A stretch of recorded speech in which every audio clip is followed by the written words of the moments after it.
Barcz from the Bruce Company is here taking your calls at 270-9933. We have some perennials, some annuals. A little bit of everything. I brought some daisies. There's both perennial and annual. This happens to be annual, so pay attention when you're buying them. But I also brought a couple of plants that just have really nice foliage that will accent your garden. A conoclea up front here, this golden one, and then there's artemisia, silver mound. So that is going to put on a show all the time. And of course, the dahlia back here, if you deadhead that, you'll get lots of flowers still coming on that all summer long. Beautiful stuff. All right, let's get to the phones. Oh, everybody's waiting here. Let's start with Steve in Reedsburg. Hi, Steve. Steve, you there? I have a river birch clump. Here we go. All right, try it again. All right, I have a river birch clump that I set out last summer. It's a big one, about 8 feet tall. Okay. Did real well last summer, and this spring it leafed out kind of late, but the leaves are beautiful now, about 2/3 of the way up. The upper third of that, there are buds on it, but absolutely no leaves. Yes. Do I cut that off, or do I hope maybe next year the leaves fill out? Well, we're far enough in the season that if that hasn't leafed out at this point, the secondary buds are not going to come on those part of the branches.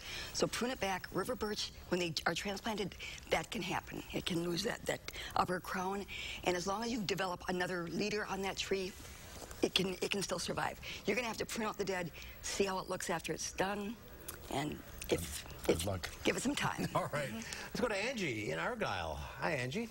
Hi, happy Monday, you guys. You too.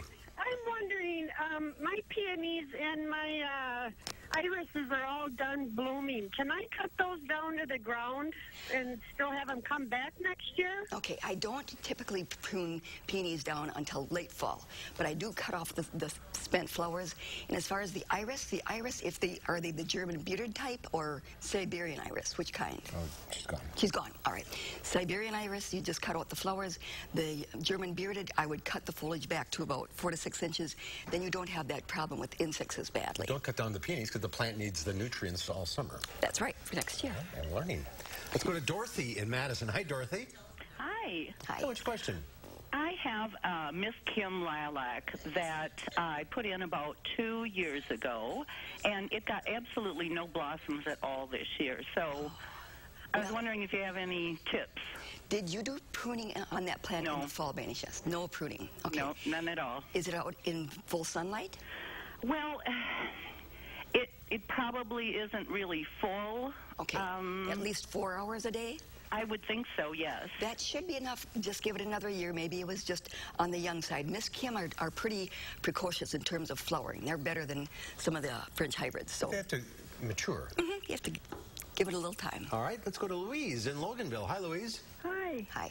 I have cucumber plants and melon plants. The leaves are getting spots of white mildew on. Is there anything I can do for that? Well, you can check to see what's happening with all this rain that we've had. That's a fungus. So check to see what is appropriate to use on a food crop. Yeah, you got to be careful because you. It's not ornamental, yeah. All right, we have time for Jenny in Beloit. Hi, Jenny. Hi. Hi. Go ahead. I have a 3 to 4 foot magnolia shrub, very healthy, and I want to transplant it to our new home up in Partyville, Wisconsin, and I just want to know how to go about that. Wait till next spring and dig it and move it before it leaves out. Okay. It's a spring day golden plant. But what if they move before the spring? Ask whoever moving it if they can move it next spring. All right, we're out of time. Stay on the line, Linda. We'll talk to you off the air. Stay cool. Yeah, that's right. Chris